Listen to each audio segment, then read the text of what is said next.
Sejam bem-vindos a mais um episódio do LabTech Play. Meu nome é Leonardo Nunes, eu sou estagiário do LabTech. Eu sou a Bárbara. Hoje, no episódio, a gente está com o psicanalista Clebson Miranda e a gente vai falar sobre saúde mental, TDAH, depressão e os impactos da pressão acadêmica. Então, Clebson, para a gente começar o episódio, queria que você se apresentasse, fala um pouco sobre a tua trajetória, sobre o teu trabalho, sobre o teu estudo. Primeiramente, prazer estar aqui. Muito obrigado pelo convite.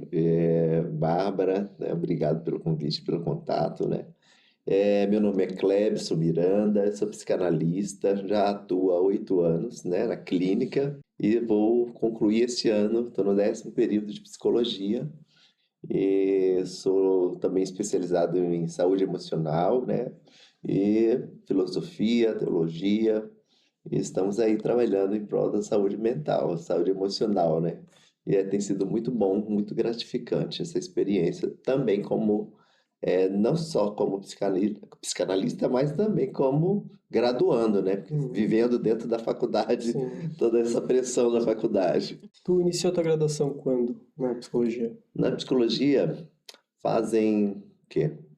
4 anos atrás, mais ou menos, estão terminando agora, uma vez que eu convalidei quase 2 semestres devido aos outros cursos, né? Então, já está no finalzinho, dezembro agora, o TCC já está quase pronto, aquela coisa toda, Sim. aquela Muita loucura. pressão, né? Mas um dos temas fortes do episódio. É, Como estudando psicologia, mesmo ainda não atuando na área como psicólogo formado, isso te agregou muito na tua profissão como psicanalista? Tu acha que tu tem uma nova forma de enxergar o tratamento ao paciente, as questões que ele tem consigo? assim, a psicologia ela traz ferramentas porque a gente conhece outras abordagens, outras teorias, outros conceitos que são extremamente importantes, em que cada um se identifica, né? Seja com a teoria cognitivo-comportamental, abordagem centrada na pessoa, a Gestalt. E eu já vinha já com a psicanálise, porque antes de fazer psicologia, eu já fiz a minha formação em psicanálise, que é uma formação que ela é demorada. Primeiro ela vem para uma entrevista preliminar, depois a gente entra em análise, depois a gente é aceito para fazer o processo psicanalítico. E a psicanálise ela é algo muito mais extensa, porque ela não para os 5 anos de graduação, ela é um processo contínuo de busca de conhecimento, e o psicanalista ele precisa manter essa busca constante entre o tripé psicanalítico, que é o estudo, né, teoria, intervenção, supervisão e prática, né? E então a psicanálise ela é algo bem mais amplo, ou seja, você não vai fazer psicanálise para resolver um problema como aqui agora.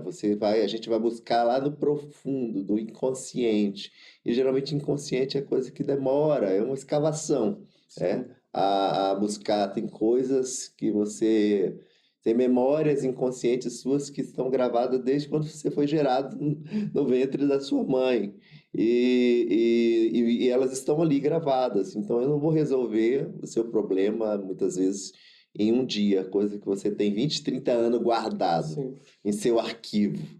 E aí, através da escuta psicanalítica, da associação livre, que é a fala, o trabalho do psicanalista é justamente esse, com daquilo que o paciente traz na clínica, daquilo que ele fala, e até o silêncio fala na psicanálise.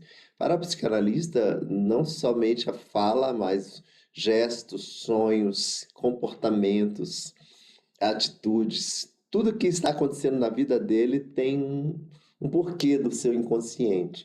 E essa é a diferenciação da psicanálise para a psicologia, entre outras metodologias. Então, a psicologia veio assim trazer muito mais ferramentas, porque a gente não fica tão preso a só eu posso usar todas as técnicas fazendo a leitura dentro do viés psicanalítico, entendeu? Eu não preciso ficar tão assim rígido ali. Eu posso usar todas elas, eu posso pegar um pouco de Gestalt, um pouco de abordagem centrada na pessoa, um pouco de cognitivo comportamental e pegar aquilo dali, né, do psicodrama e olhar dentro da psicanálise o que vai me servir e trabalhar, desde que favoreça o paciente.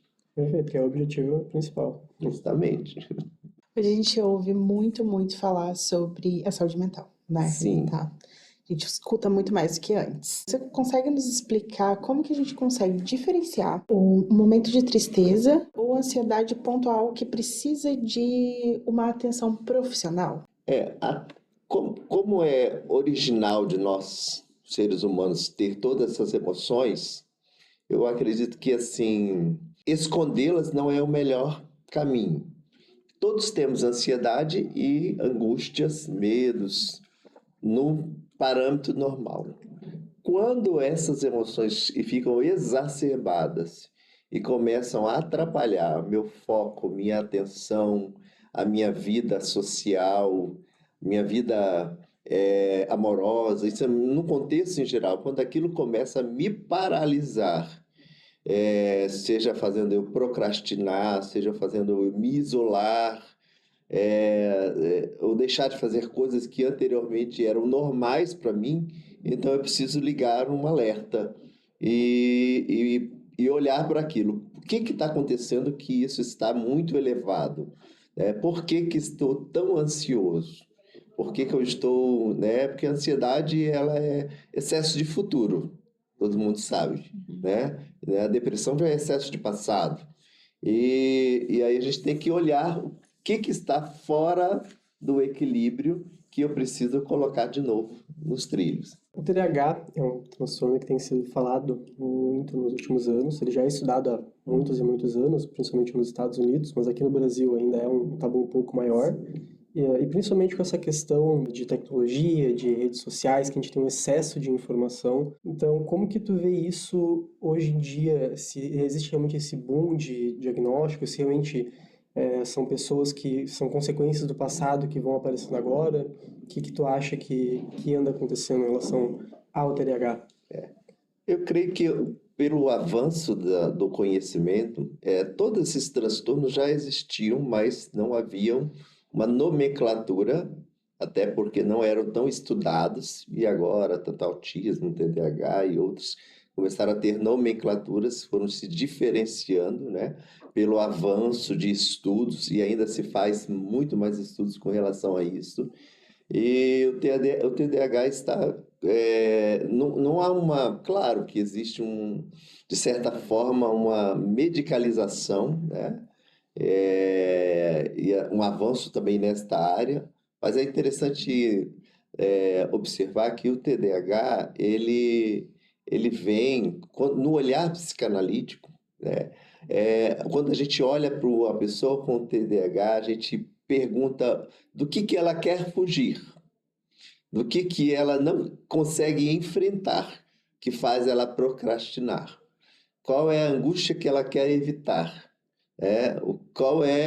Assim, o que eu não vou conseguir suportar que eu prefiro deixar para depois. Então, geralmente, esses conflitos internos, essas angústias que estão ali ainda de alguma forma inconsciente, fazem com que a pessoa reaja desta forma ou de uma forma num outro ponto da impulsividade, que eu preciso correr tanto para esconder o que eu quero realmente enfrentar, entendeu? Então, são duas vertentes que, como psicanalista, a gente vai olhar. Por que ela está tão agitada e que ela não consegue dar conta e ela prefere correr assim, né? Qual é a emoção que ela quer correr dela ou qual é a emoção que ela quer esconder dela? Então, a gente se faz essa pergunta na análise e aí, dentro quando o adulto chega na faculdade, ele já veio com esse sintoma que já é trazido de casa, já é trazido de certa forma, da infância. Eu atendo uma moça que as duas, quando criança, iam para a escola. Só que ela, de natureza dela, já era um pouco mais ativa e ela já vestia roupa sozinha, se arrumava sozinha. A outra irmã já precisava de ajuda da mãe. Isso aí ela só foi conseguir entender na clínica agora com 30 anos de idade. E aí, quando ela chegou ali naquele momento, ela trazia os deveres de casa, ela fazia sozinha, ela conseguia desenrolar sozinha. E ela sempre ouvia da mãe dizer: Você dá conta. E a fulana dá conta, e fulano eu tenho que ajudar. Ela cresceu ouvindo essa frase, você dá conta. E aí, quando chegou agora na fase adulta, ela se viu hiperativa, dando conta de tudo, aquela que absorve, que salva o mundo, entendeu? E agora, debaixo desse cansaço, dessa angústia, desse vazio na clínica, então, por que que eu sou assim, super agitada? Aí a gente conseguiu entender que esse elogio se tornou um peso, é um elogio que se tornou um fardo na vida da pessoa, porque ela vinha com essa frase inconsciente que eu tenho que dar conta de tudo. E geralmente o TDAH ele vai ouvir muito essa frase. Você sempre é muito agitado, muito nervoso, muito ativo. Ele é muito ativo, ele se vira. E são coisas que a gente, elogios que são trocados por pesos na nossa vida, entendeu? Às vezes por características, né? Por características, justamente. Então, muitas vezes, a psicanálise ela vai olhar os transtornos, ela não vai tirar o transtorno do jogo, não. Né? Ela vai olhar você e o TDAH. Contexto geral. Eu quero saber você, sua subjetividade, você, além do TDAH.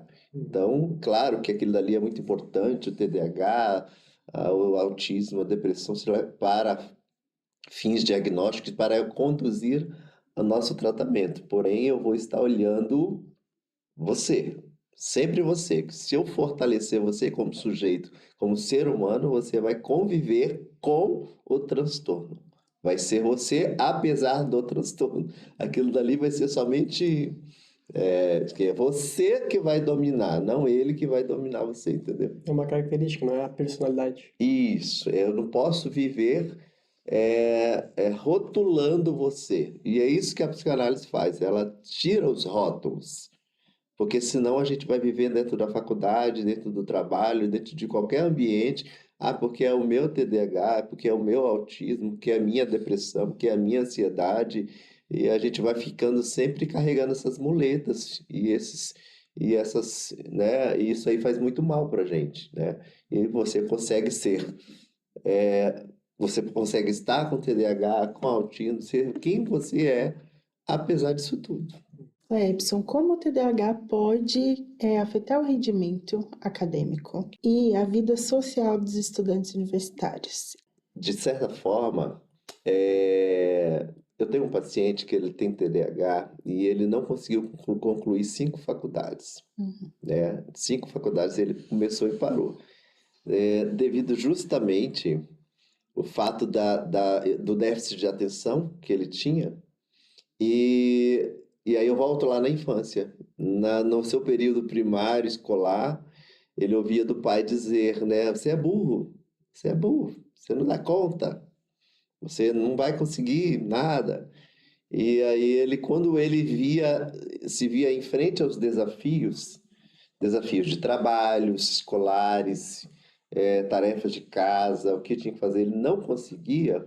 E aí a família não entendia aquilo como um transtorno, entendia como que era um menino que não queria fazer nada e não dava esse suporte, e nem procuraram também dar esse apoio a ele no momento, procurar uma ajuda especializada. Então, agora na fase adulta repercutiu nessa desistência das faculdades.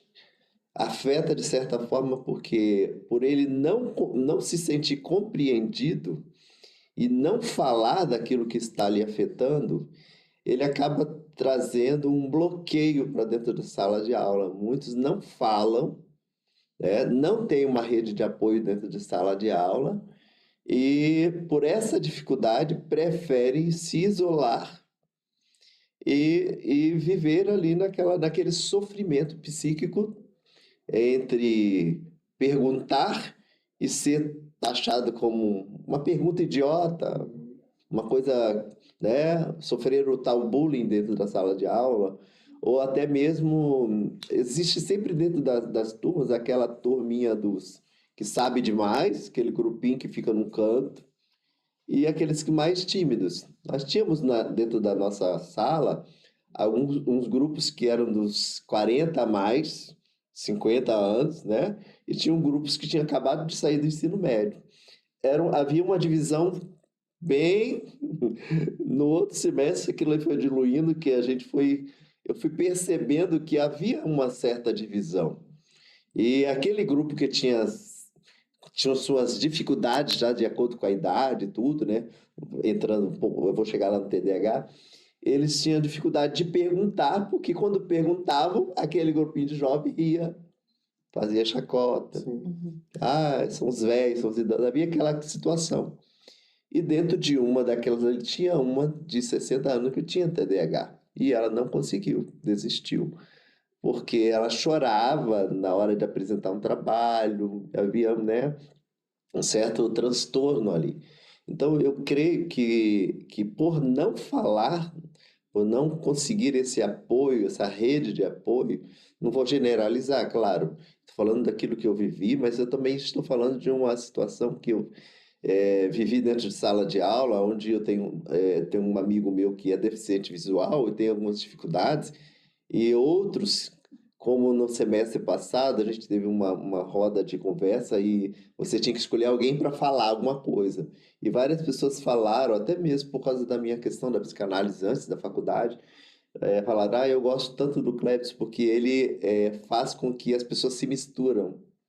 A gente tem que ter esse olhar dentro da sala de aula de perceber que, às vezes, aquele que está quieto, isolado, tem um transtorno e não quer falar, Uhum. tem uma dificuldade e não quer se expor, né? E a gente tem que respeitar isso e fazer ele se sentir acolhido para que ele consiga vencer esse problema, seja autista, TDAH, ansiedade. Semestre passado, tem uma colega que ela teve crise de ansiedade na apresentação do trabalho, né? Uma crise muito forte, uma fobia de falar em público. Tá? E tudo bem, vamos lá, pegamos na mão dela e olhamos, calma, respira, toma uma água, senta, você vai ser a próxima, ou vamos pedir ao professor para ser na outra aula, e dessa forma a gente consegue trabalhando os transtornos dentro da sala de aula. Pensando já nesse contexto que tu falou sobre tratar dentro das universidades, da escola, enfim, a gente aqui na faculdade, não só a gente, né, em todos os setores de ensino, quando chega a época de prova, final de semestre, meio de semestre, é uma pressão a semana inteira, trabalho, apresentação. Como tu acha que isso agrava sintomas de depressão, de ansiedade, essa procrastinação de tu querer fazer alguma coisa e tu não conseguir, tu ficar paralisado, né? Como tu comentou ali, de métodos que os professores podem adotar. Como tu acha que a universidade e os professores podem auxiliar esses alunos, não só aqueles que têm, né, um transtorno, mas pessoas que estejam passando por ali por um momento que precisam de um apoio a mais? Tudo depende daquilo que a pessoa traz, porque eu não vou adivinhar o que você está passando. Mas você pode dizer para mim, olha, estou muito nervoso, não estou legal hoje, não estou, dar nome à emoção, nomear aquilo que está sentindo. Hoje não foi um dia legal, tomei a minha medicação, mas não está fazendo efeito, estou muito ansioso. É, conversar, seja lá com o reitor, professor, e procurar um meio, né, com que aquilo ali o senhor pode aguardar, negociar alguma coisa que consiga, porque hoje as faculdades, embora ainda estão caminhando, estão patinando ainda, né, nesse processo, a gente sabe, mas existe sim essa condição, até mesmo por causa do autismo, do TDAH, que está muito em alta, principalmente quando você tem um laudo, né, para isso que serve a psiquiatria, tanto para ajudar nessa questão do contexto do laudo, de apresentar, olha, realmente eu tenho uma certa dificuldade, e isso deve ser trabalhado, eu acho que no contexto em geral, que parte lá de cima, reitoria, professores, há um contexto, né, há um fator chamado muito importante que a psicanálise chama de processo transferencial, a transferência, tanto positiva quanto negativa. O que que significa isso? Sabe aquela questão de quando você bate o olho assim, não fui com a cara de fulano? Entendeu? Isso na psicanálise tem uma explicação. Ou seja, há algo inconsciente em mim que repulsa, que dá um certo bloqueio em alguém. Algum trauma, alguma coisa. Isso aconteceu comigo. Na infância, eu tinha um problema com. Eu sempre tive problema com matemática. Quem é que não tem, né? Mas aí eu fui descobrir que eu tinha uma professora da quinta série que ela gritava, e naquela época nós éramos colocados na frente do quadro, né, humilhados supostamente lá, e ela batia muito com a régua, né, em todos os alunos. Isso aí, há 30, 40 anos atrás. E aí, aquela voz aguda dela gritando e batendo na gente, passaram-se anos e eu sempre, todas as professoras ou professores que agiam de forma gritante, eu ficava meio. Não fui com a cara desse professor. Tu não E sabia por quê. automaticamente não conseguia desenrolar na matéria, na disciplina. Uhum. Entendeu? Não era o problema da disciplina, não era o problema, era um trauma antigo, Uhum. que eu só fui descobrir em análise. Quando isso destravou na análise, pode, né? Aí as coisas começaram a fluir. Hoje eu consigo chegar para o professor e falando, não entendi, explica de novo, eu preciso de um prazo maior para esse trabalho, estou muito ansioso, estou nervoso, a demanda está muito, tem outros trabalhos, porque a faculdade ela quer jogar muita demanda para cima do acadêmico. Nós, não é o que vai vir, é como eu estou preparado para reagir. Entendeu? Então é eu que preciso me fortalecer, porque a função da faculdade é formar. Sim. Entendeu? É jogar realmente as demandas. E o acadêmico que precisa, através de todo esse contexto, como eu disse, você não redescobre. Aqui você provavelmente alguma coisa disparou esse gatilho da ansiedade que veio aflorar aqui. Mas isso já estava dormindo desde algum momento da sua vida. Sim. Ele só veio aflorar aqui. Entendeu? E é onde a gente vai buscar onde entrou, como começou essa história do TDAH na sua vida. Porque agora ela está muito exacerbada aqui dentro da faculdade. Mas quando acabar a faculdade, ela vai mostrar lá no ambiente de trabalho, vai mostrar lá no relacionamento social, no casamento, em alguma outra área da vida. E é onde a gente vai olhar para você para resolver isso, porque vai chegar um dia que teu patrão lá, ou a empresa que você for trabalhar na engenharia, vai te trazer 200 demandas e você vai se mostrar ansiosa e nervosa e vai entrar em depressão porque não deu conta. Entendeu? Então, o ambiente, ele só vai aumentar ou diminuir, seja lá o risco, mas o transtorno está ali guardadinho e ele deve ter vindo na infância, na adolescência, em algum trauma da vida que aconteceu e que ficou guardadinho ali e que só veio aflorar aqui. Sim. Eu lembro quando quando eu comecei a fazer o acompanhamento, eu tinha acho que 18 anos e daí eu estava trabalhando, estava namorando já, e minha namorada sempre falou, olha, eu vejo muitas características em ti. E no meu trabalho eu comecei a sentir muita dificuldade. Eu trabalhava como técnico em informática e tinha muita demanda, então tinha 5 computadores, tinha notebook, tinha impressora, tinha que sair para fazer visita, então era muita coisa, muitas demandas assim. Quando eu fui na minha psicóloga, ela me falou isso, que um dos requisitos do diagnóstico era esse traço vir desde a infância, tu já carregar isso consigo, daí ela conversando eu fui descobrindo outras coisas que realmente batiam ali no checklist, e também essa questão de transferência espontânea de traços, né, que tu falou de eu, por exemplo, tinha um amigo meu que eu nunca. A gente sempre foi amigo, mas eu não me dava muito bem. Um dia a gente conversando, E daí eu reparei que uma coisa que ele fez, eu fazia exatamente igual. Eu falei, pô, isso me incomoda porque eu faço isso. E Justamente. daí eu Havia fui. uma projeção Sim, ali, e né? daí depois do diagnóstico, do acompanhamento, a evolução assim é notável. Então, as pessoas deixam por medo, preconceito, né, que a gente comentou, mas é uma diferença assim que é gritante de quando eu comecei mais. Sim. E geralmente a parte para procrastinar, porque você começa a fazer um monte de coisa com muita cobrança, você não consegue dar conta de nada, que começa aqui, aí já esqueceu aqui. Começa ali, já esqueceu aqui. E aí quando você vê, já está passando a hora e não vai dar canto, não vai dar conta, aquilo vai te dando ansiedade, nervosismo. Aí por não dar conta, o primeiro passo é a angústia, depressão profunda e a autocobrança que vai acontecendo no dia a dia, e aí você não consegue fazer mais nada, vira uma bola de neve. Então a gente sempre orienta vamos começar, e não é feio dizer, vou fazer uma coisa de cada vez, vou concluir, né? E vou dentro do meu tempo, porque o sistema capitalista quer fazer de nós robôs. E é sempre aquela frase que eu falo para todo mundo, quando você entra em algum site do governo e diz lá, não sou um robô.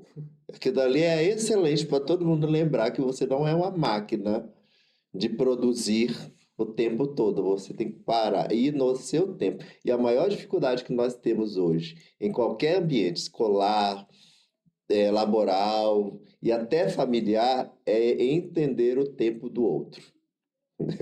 É cada um respeitar o tempo do outro, entendeu? Mesmo que as pessoas não respeitem, não entendam isso, você com TDAH ou eu ansioso, seja lá qual for o transtorno que eu tenho, eu, em análise, devo entender e me amar tanto que devo sempre colocar para a pessoa, é eu que vou colocar limites.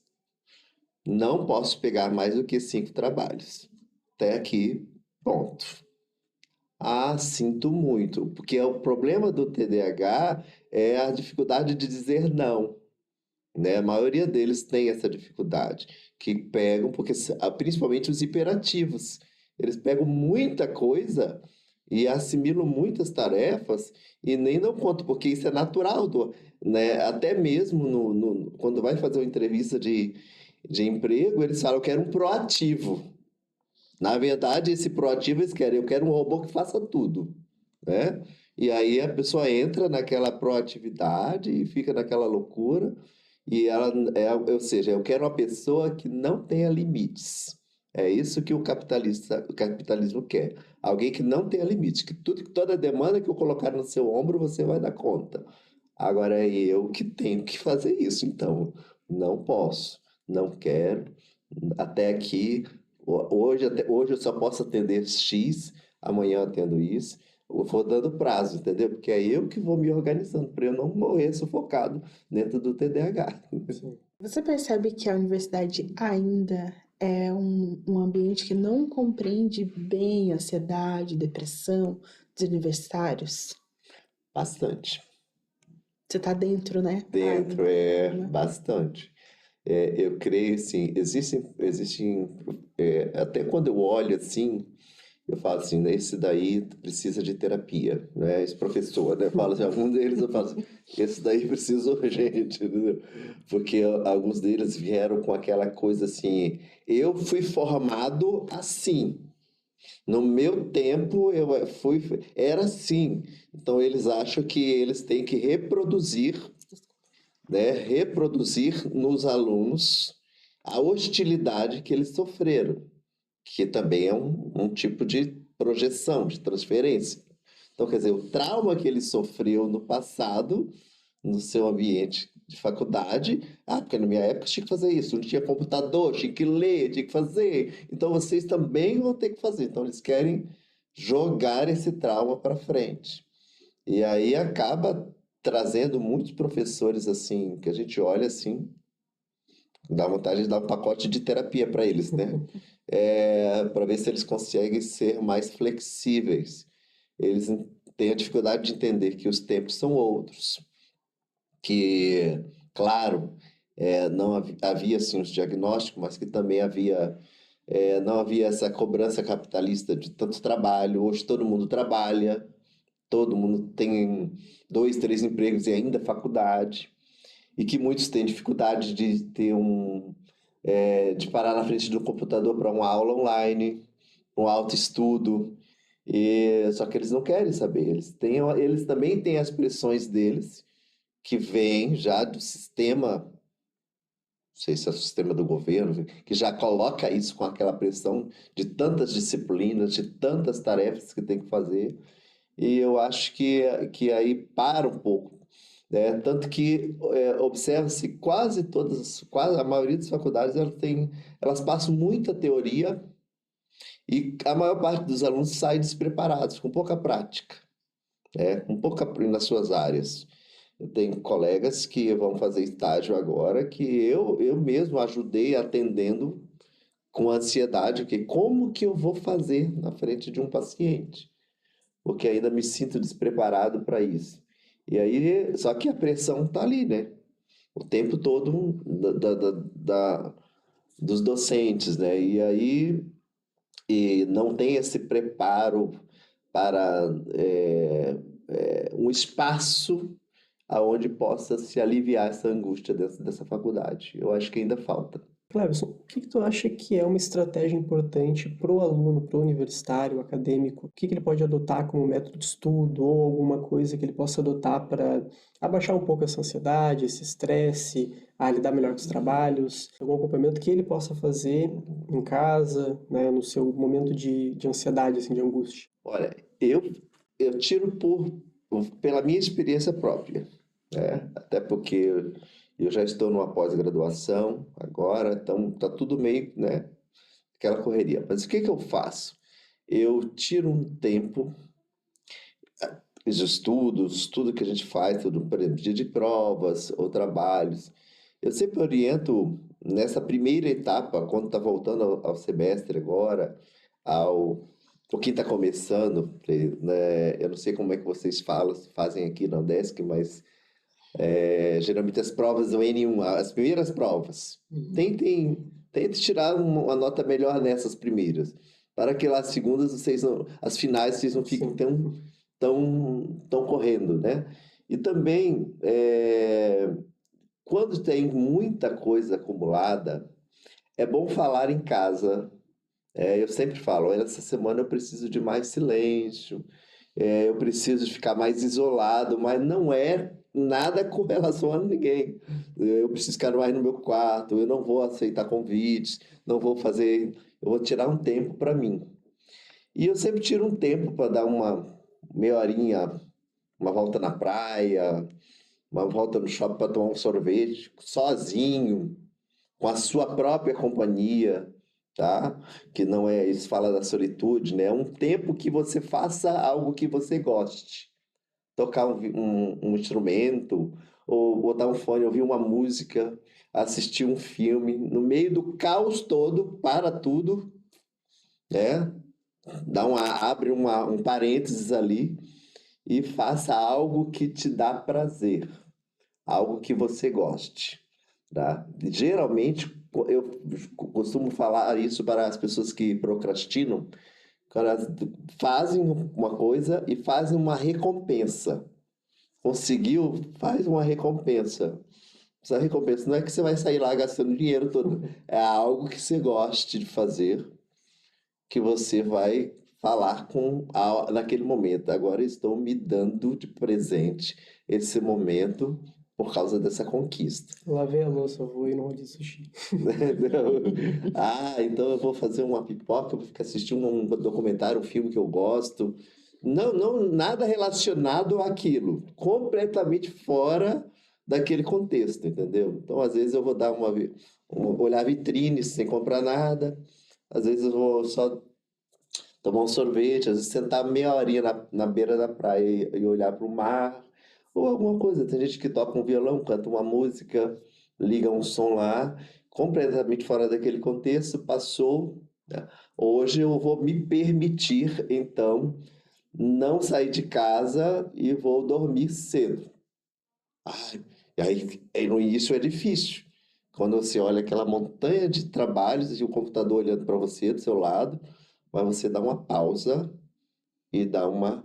Aquilo dali, a neurociência mesmo explica. Revigora, restaura assim, os neurônios de uma forma que você consegue se reconectar. O mindfulness também, que é a respiração, o processo da respiração correta, né? Entre inspirar e expirar, né? De fechar os olhos, de ficar tranquilo, escutando uma música tranquila e se reconectando. Há quem vai gostar de meditar, há quem vai gostar de yoga, ou uma academia, um horário, enfim, alguma coisa que te dá prazer, tá? Que é você e você.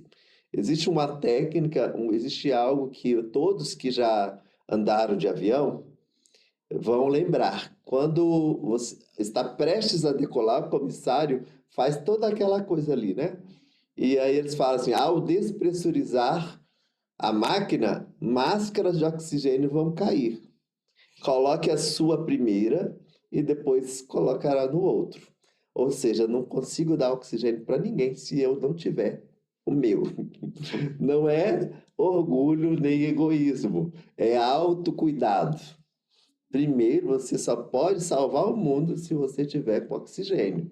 Então, ou seja, eu só vou conseguir dar conta das tarefas acadêmicas se eu estiver reconectado comigo mesmo. Se eu não tiver, nem a vida acadêmica, nem a vida pessoal não vai dar conta.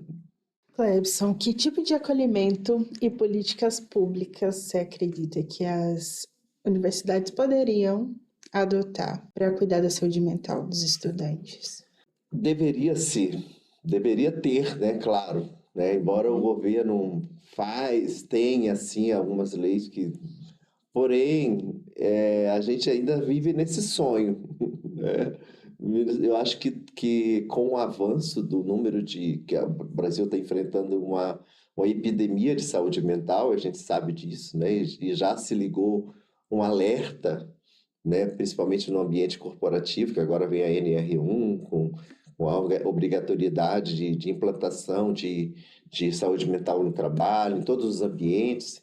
Então, eu creio que o Brasil está caminhando para esse processo, e que precisa se levantar assim, mais vozes para lutar a favor, para dizer, ei, nós também, né? Não só no ambiente corporativo, com aumento de casos de burnout, esgotamento, mas também no ambiente acadêmico, que geralmente as pessoas acabam a faculdade direto para o consultório médico, né? Então é esse alerta que o governo olha, mas ainda eu creio que há muitas barreiras a serem vencidas, né? A gente precisa de gritar mais, gritar com vozes mais altas, falar, né? Mostrar essas estatísticas também aos que vão trabalhar em seus artigos, publicarem artigos sobre isso, fazer as publicações irem avante, né? Para que, através da ciência, né, a gente consiga provar que há, assim, como mudar essa política pública também, não somente fazendo com que o governo libere bolsas estudantis, porque ele faz isso achando que está fazendo tudo. Ah, eu já libero lá cotas, já libero tudo. Não, mas isso não é tudo. Ainda além, as mesmas políticas que fizeram as bolsas chegarem até nós, também esses mesmos se ligarem. Então, eu acredito que através dos momentos quando chegam os candidatos, a gente olhar para isso, né? Que é esses que vão fazer a nossa voz chegar até lá. Falta muito, a gente vê que falta muito, porque, principalmente nas universidades públicas, né? Que são os cargos indicados, né?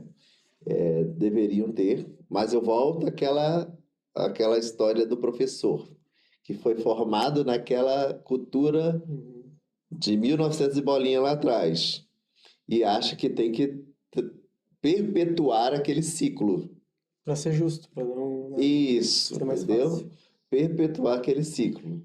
Né? Talvez seja a hora de nós, jovens, né, chegarmos lá com essa nova roupagem, essa nova mentalidade para romper com esse ciclo de violência, que não deixa de ser uma violência, né? Se eu for passado a grosso modo, assim, porque eu fui violentado, né? Eu tive que trabalhar duro, não tinha moleza, então fulano não vai ter. E eles identificam uma ansiedade ou um TDAH ou um autismo como uma moleza, Uhum. né? Então eles acham que é uma besteira. Então tá vendo assim, acho que tem que ter uma mudança geral no quadro para a gente conseguir chegar nesse ponto, né? Mudança cultural, de pessoas que sejam dispostas a brigar por isso, né? Agora, por exemplo, vai ter o Congresso de Psicologia, Brasileiro de Psicologia, e então participar de congressos, de irem falar, de não ter medo de falar, né? Embora com pouca experiência, mas alguém que sofreu, olha, eu tô aqui, sou graduando, eu sou acadêmico, mas eu tenho TDAH, eu tenho depressão, e daí? Eu estou vencendo debaixo, mas pode melhorar, o ambiente pode ser melhor. Não é porque eu tenho isso, eu não estou me vitimizando, mas eu quero que seja melhor. Por exemplo, em escolas particulares, aqui em Balneário Camboriú, eu sei que já existem uma prova diferenciada para quem tem TDAH, uma prova diferenciada para quem tem autismo. No Enem, tu tem um prazo extra Né? também, acho que é meia hora ou uma hora a Isso, mais. existem outros tipos de provas, quando é solicitado, já tem essa situação aqui que eu conheço, uma escola aqui que faz esses trabalhos, escolas. Mas e na faculdade? Ainda nós precisamos chegar nisso, de uma prova especial, Uhum. de um momento especial. Então há uma conquista ainda a ser feita nesse sentido. E tu acha que ainda tem muito preconceito da sociedade, não só da parte docente, mas dos próprios alunos, de uma maneira de tratar o colega diferente? Porque eu vejo que é muito transtorno, problemas físicos, como é uma coisa visível, as pessoas tendem a se comparecer mais. Agora, uma coisa psicológica, uma coisa mental, como não tem como tu ver, não tem como tu, ah, não é uma coisa tátil, é uma coisa mais subjetiva, digamos Sim. assim, as pessoas ainda acham que tem uma visão muito bloqueada sobre. Tu acha que isso é uma coisa que está melhorando, uma coisa que a rede social influencia, que as maneiras de comunicação influenciam? Bastante. Com o avanço desse conhecimento que a tecnologia favoreceu nesse ponto, de a gente entender, de olhar ali, e às vezes, mesmo que fosse um teste simples ali, você entra ali, faz, aí começa a procurar ajuda, começa a se identificar com a história de alguém que coloca ali, né? Eu já tive isso, aí começa a se identificar e vai procurar, como muitos, é o caso de muitos. Claro, o estigma da saúde mental é algo que a gente vem tentando, né, romper com isso, mas também é um caminho.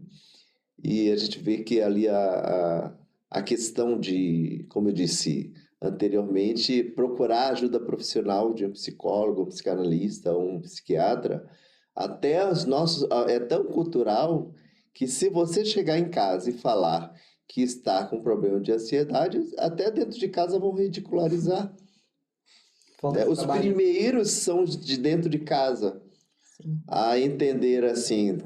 É difícil alguém que vai falar assim: senta aqui, vamos atrás do médico, vamos conversar, o que que está acontecendo? E aí, né, e se alguém falar com você assim, não, eu estou muito pressionado, eu estou com muita pressão de trabalho, eu estou com pressão no trabalho, na faculdade, e minha cabeça não está dando conta, eu estou com uma coisa meio esquisita aqui acontecendo dentro de mim, aí principalmente para os homens, que é rotulado, que tem que ser forte, que tem que dar conta, que não pode chorar, que tem que ser forte o tempo todo. E aí, geralmente, o pai, o tio, o avô, alguém na família fala: lá que você besta, vira homem, levanta, para com isso, e deixa para lá. Isso é frescura, menina, vai lavar uma louça que passa. Então, começa dentro de casa mesmo o estigma, né? A pressão para a gente ser perfeito. começa dentro de casa. No meu tempo não tinha isso. Lava essa cara e enfrenta, tem que ser forte. Então, muitas coisas que a gente ouve dentro de casa fazem com que a gente sofra calado. E trazendo esse sofrimento para a escola, aí, se dentro de casa que você esperava ser compreendido e acolhido e não é, lá fora que vai ter menos probabilidade. E claro que sempre vai ter alguém lá na sua sala de aula ou no seu trabalho que vai se identificar, né? Vai ter aquela coisa assim de, bom, né? Gostei, né? Vai ser essa pessoa que eu vou caminhar. Mas não significa que aquilo ali é uma pessoa só, quando deveria ser toda uma rede de apoio, de colegas, de chegarem. O caso desse amigo meu que é deficiente visual, que também teve depressão grave, ele era alcoólatra. Então, ele chegou já dizendo, além, não quero ser vitimista, mas eu tenho dificuldades e quero que vocês me ajudem. Então, quer dizer, mas falar hoje é um desafio, porque às vezes você não sabe se aquela fala vai servir a favor ou contra, né? Por isso que dentro da comunidade acadêmica deveria sempre ter grupos falando sobre o assunto, conversando sobre, grupos terapêuticos, em que pudesse ter um tempo de escuta, tipo A, em que fizesse grupos em que naquele momento cada um pudesse ser quem realmente é, falando o que sente, sendo respeitado e acolhido na sua escuta, para que ele pudesse jogar ali as suas pressões e conseguir ressignificar a sua vida, né? Tanto na vida acadêmica, principalmente já que o contexto aqui é acadêmico, conseguisse vencer aquele momento para seguir a vida. Eu creio que se dentro das faculdades tivesse grupos, por exemplo, todos os ambientes que tem CAPES, AA, Narcótico Anônimo, existem grupos, né, igrejas que fazem. Por que a gente não pode fazer um grupo, né, de amigos, entre colegas que têm dificuldades, diversas dificuldades, dificuldade de aceitação, me sinto um pouco tímido, dificuldade de socialização, várias dificuldades que eles trazem ali, dificuldade de aceitação, é, às vezes é um autista e não sabe, ou às vezes é só a personalidade dele que é mais tímida mesmo, tem dificuldade de socializar, ou tem realmente depressão, faz uso de medicamentos, e aquele dia o medicamento está muito forte, e ele está ali só de corpo, mas a alma está longe, né? Tá entendendo nada que a professora está falando, mas é o efeito da medicação. Mas o professor não tem a obrigação de saber o efeito da medicação, mas eu, como grupo, posso entender, né? Que aquele momento ele não dormiu bem, então ele ainda acordou sob efeito de sedativo e de manhã está lá assistindo aula, dormindo de olho aberto. Não vai ter rendimento nenhum escolar, não vai entender nada. Ou tem o TDAH, ou está num nível de ansiedade muito grande, ou ou está enfrentando um estresse pós-traumático, tirou uma nota muito baixa naquela disciplina, e agora o trauma daquela nota baixa faz ele bloquear para outra nota, que é o estresse pós-traumático. Isso tem que ser trabalhado também, né? E isso num grupo de acolhimento, ele teria liberdade para ser e fazer e resolver essas questões, né? Clebson, o que os estudantes e os professores devem observar para perceber sinais precoces desses transtornos? Isolamento, Uhum. primeira coisa que a pessoa ela não quer falar para não por diversos fatores, bullying, medo de ser ridicularizado, medo de não ser aceita, é, achar que é bobeira da sua cabeça, ou porque pai ou mãe, alguém falou, não fala. Alguém enfiou na cabeça dela que não é para falar, então ela se isola bastante, é uma questão de isolamento. Comportamentos agressivos, os comportamentos rebeldes, agressivos, irritabilidade fácil, tá? São questões que a gente deve observar. Por que a pessoa está fazendo isso comigo? Eu não fiz nada por ela. Por que ela está agindo assim? Queda no rendimento escolar, a pessoa começa a faltar demais, começa a tirar muitas notas baixas. O que está acontecendo com esse sujeito? Entendeu? O fato de a pessoa também não querer participar de grupos, recusar convites para algumas atividades que vai acontecer em sala ou na faculdade. Era uma pessoa muito ativa e de repente ela começou a ficar um pouco mais trancada. Então são questões de estar observando. Alguns partem para o choro fácil. Qualquer coisinha está chorando. Também é um bom sinal de observação. E deixa para lá, nada não, nada não. São algumas conversas, né, que a gente sempre escuta que não é deixar para lá, não é nada, não é nada não, é coisa minha. São frases bem típicas de quem está querendo esconder algum sofrimento psíquico.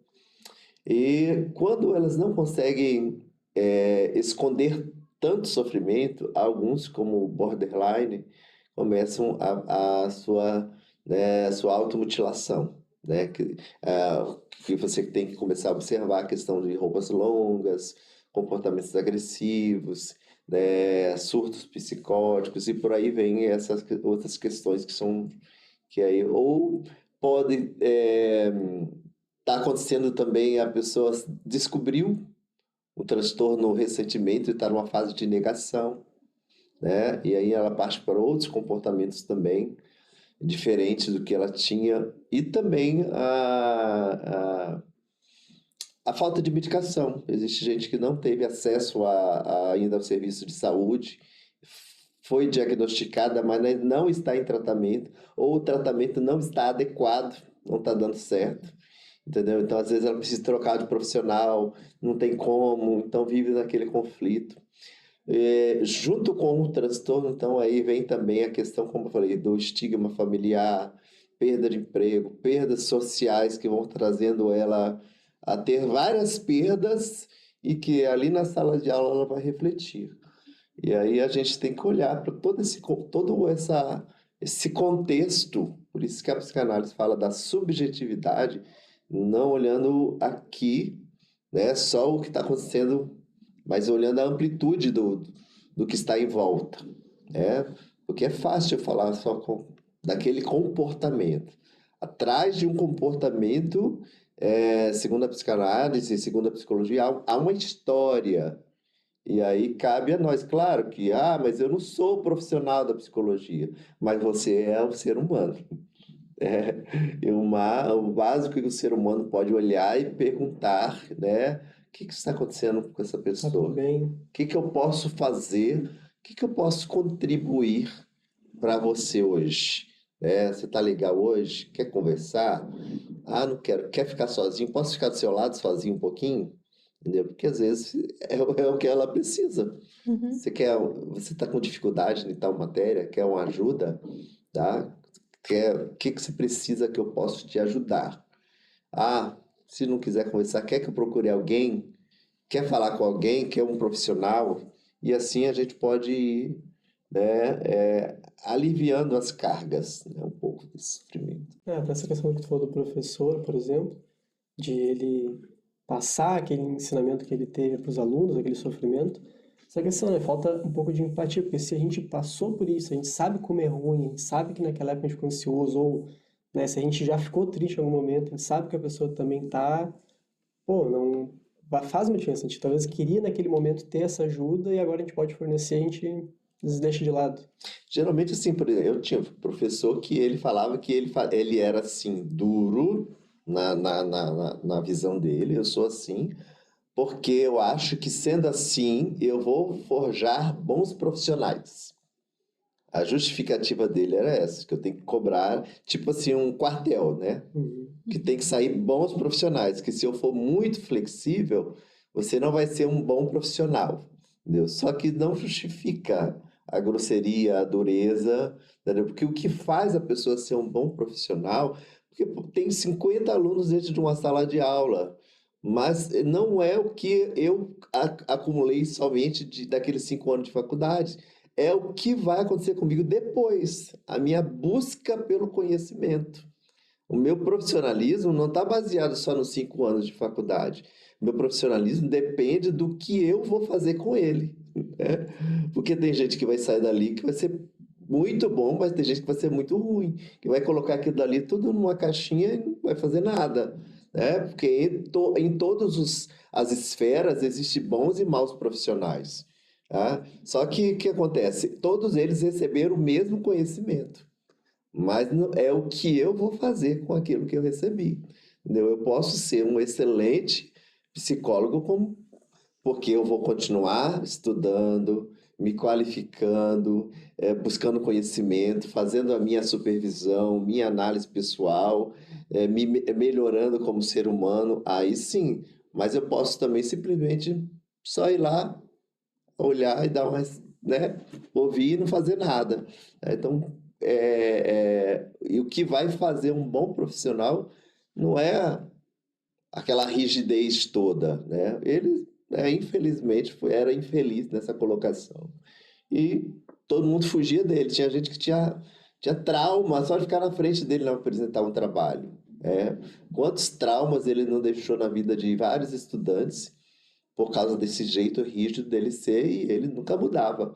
Minha postura é essa, quem quiser, quem não quiser pode sair. Porém, todos tinham que enfrentar aquela disciplina com ele, eram obrigados. E aí, fazer o quê? Então eu sempre falava, olha, absorvam o conhecimento, mas não absorvam o trauma, entendeu? No âmbito pessoal, pequenas atitudes no dia a dia podem fazer diferença na forma como a gente lida, né? Com esses transtornos, ansiedade e o estresse acadêmico. Que práticas você costuma indicar? Eu já falei aqui, né, da questão do tempo, de a gente saber dizer não, que é muito, muito difícil hoje para o ser humano. Poucas têm essa habilidade de dizer não, porque dizer não não significa aquele não que você vai ter que justificar tudo para todos. Ninguém precisa saber o que você vai fazer. Você pode dizer, não, eu tenho um compromisso. E esse compromisso pode ser um compromisso você consigo mesmo, entendeu? Seu autocuidado, seu momento de resgatar sua autoestima, praticar sua meditação, seu exercício, ter o seu momento, que aquele momento é crucial para que a sua saúde emocional consiga funcionar, tanto no ambiente corporativo quanto acadêmico, e olhar também para si como um sujeito. É isso mesmo que eu busco para mim? Porque estar num lugar para fazer a vontade do outro, como eu disse, isso também é um adoecimento emocional.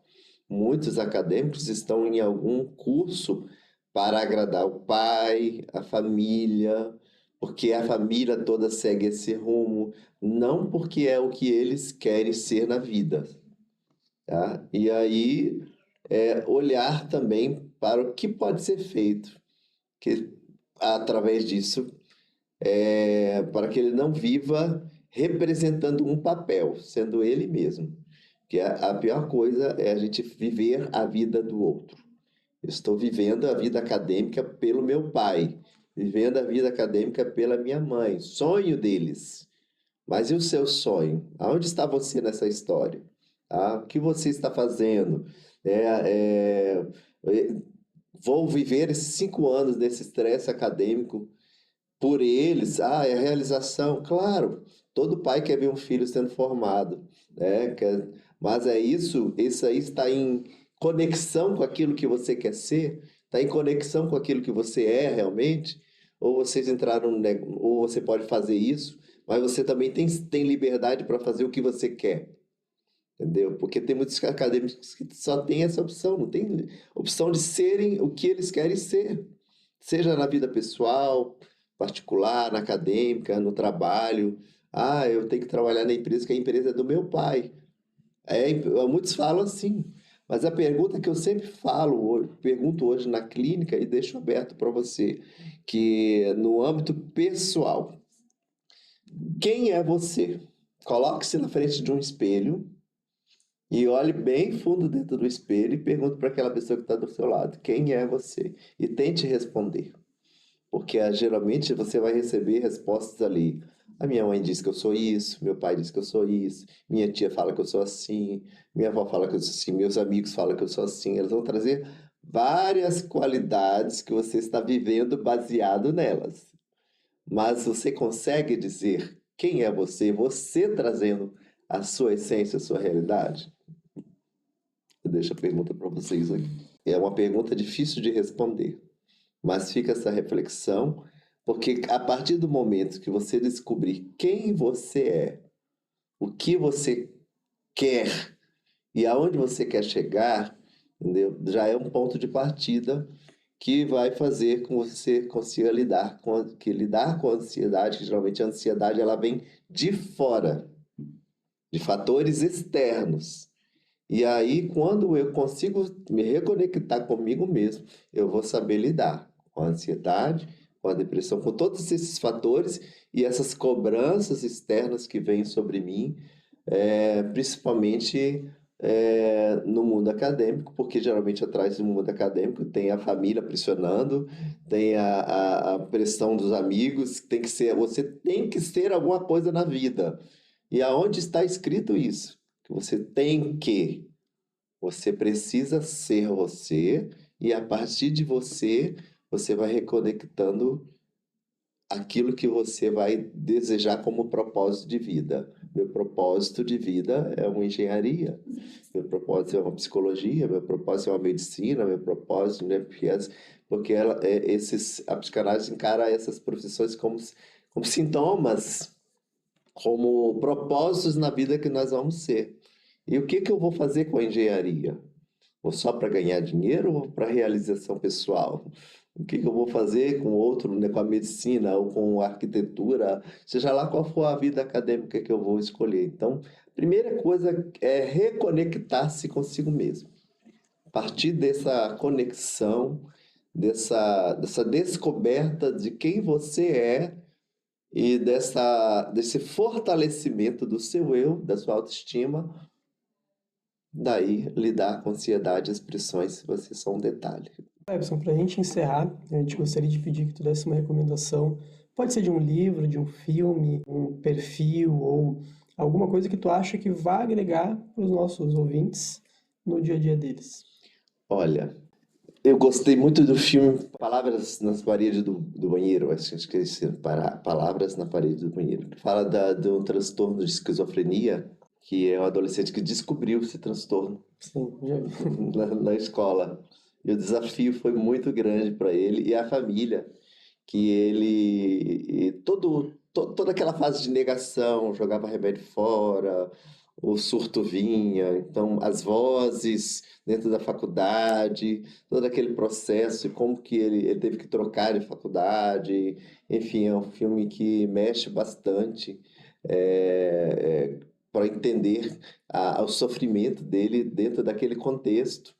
É a questão de uma namorada que apareceu também, porque tem tudo isso também. Achar alguém que consiga conectar com você, que consiga ajudar, que isso faz bem, né? Que consiga acompanhar uma relação boa. Então, eu acredito que esse filme é bem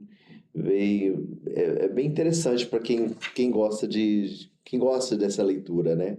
E tem um livro que é do Christian Dunker, que agora me fugiu o nome, mas depois eu posso colocar para vocês ali, Hum, que fala de sintoma, fala de desejo, e o Christian Dunker era um psicanalista muito famoso, e ele vai falar justamente dessa questão de como eu diferenciar que é o sofrimento normal do ser humano daquilo que é o sofrimento psíquico que passa a ser um transtorno que vai me dar alguma dificuldade para lidar com ele, entendeu? Então eu acredito que Freud também, como eu sou leitor de Freud, vai dizer o mal-estar da civilização, que é uma leitura bem ampla que vai falar de um contexto da pressão geral, política, social, falando desse contexto.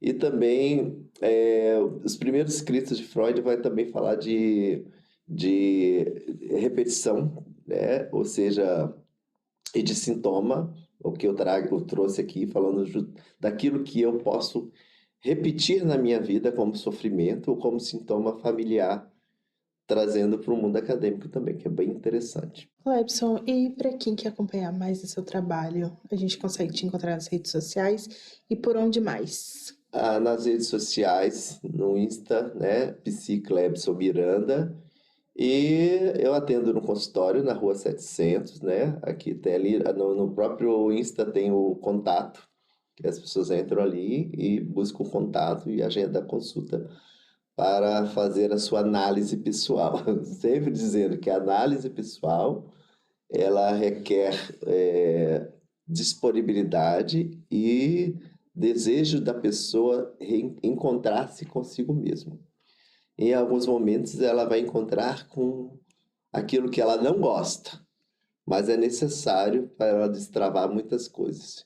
Geralmente é naquele momento que ela ia destravar a vida que muitos correm, mas é naquele momento que ela precisa se reconectar com o seu inconsciente, de encontrar traumas presos ali, que vai mudar completamente o rumo da sua vida, vai ressignificar.